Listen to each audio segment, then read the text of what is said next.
Hi everyone, my name is Annie. I'm looking forward to going through this class with all of you. Um, Congrats everyone on getting to our last semester, assuming everyone's at that place. I think we're all nearing the end here.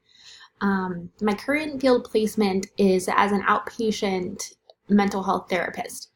I have about 10 people on my caseload, and I'm starting to co-lead a DBT group as well.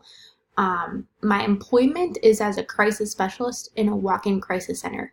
And then every couple weekends, I'll do shifts on a hotline at the call center. So I do suicide safety planning, INR, and supportive listening.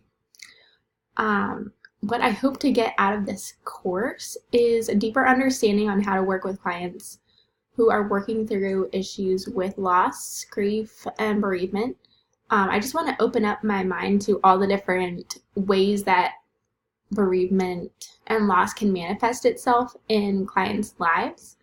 I know it's more than just the death of a person. It can be so many different things. So I just kind of want to get a broader, deeper understanding of bereavement.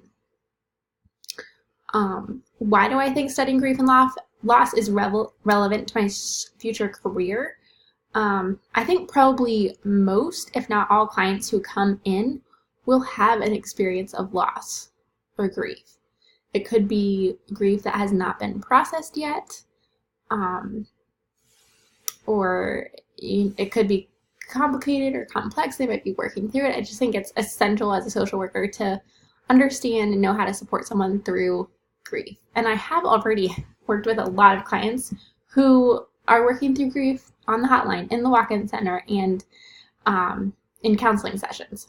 But I just want a deeper understanding, and I'm excited to get into the material here and discuss this topic with everybody and learn about it more.